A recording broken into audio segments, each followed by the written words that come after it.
శారద బాగా ఏడుస్తూ ఉంటుంది. "అత్తయ్య, ఎందుకు అత్తయ్య అలా ఏడుస్తున్నారు?" అని భూమి బాగా బాధపడుతూ అడుగుతూ ఉంటుంది. గగన్ అమ్మ గురించి, భార్య గురించి, చెల్లి గురించి అంతగా ఆలోచిస్తాడే, మరి వీడేంటమ్మా ఇంత స్వార్థంగా ఆలోచిస్తున్నాడు అని ఆకాష్ గురించి శారద ఏడుస్తూ చెప్తూ ఉంటుంది.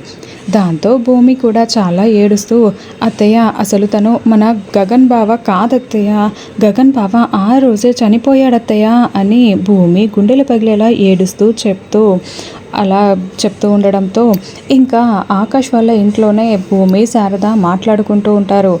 ఇక భూమి మళ్ళీ గగన్ చనిపోయాడని చెప్పడంతో శారద ఒక్కసారిగా కళ్ళు తిరిగి కింద పడిపోయి స్పృహ కోల్పోయి పడిపోతుంది. "అత్తయ్య, అత్తయ్య, కళ్ళు తెరవండి అత్తయ్య" అని భూమి విలవిలలాడిపోతూ ఏడుస్తూ పిలుస్తూ ఉంటుంది. శారదకి అలా సీరియస్ అవ్వడంతో వెంటనే హాస్పిటల్కి తీసుకువెళ్తారు.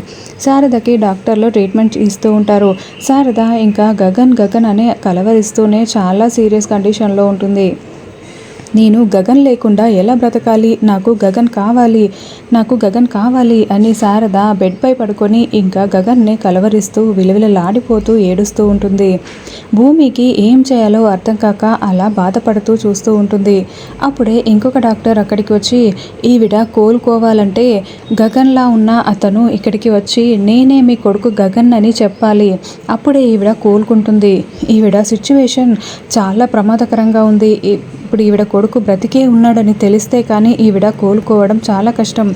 కాబట్టి ఇక అంతా మీ చేతుల్లోనే ఉంది" అని డాక్టర్ చెప్పేసి వెళ్ళిపోతాడు. ఇక భూమి ఆలోచిస్తూ ఉంటుంది. అయ్యో, ఇప్పుడు ఏం చేయాలి? అతను వచ్చి "నేను నీ కొడుకు గగన్నే" అని అత్తయ్య ముందు నించోవాలా అని భూమి ఆలోచిస్తూ ఇక ఆకాష్ని రిక్వెస్ట్ చేయడం కోసం ఆకాష్ దగ్గరికి వెళ్తుంది.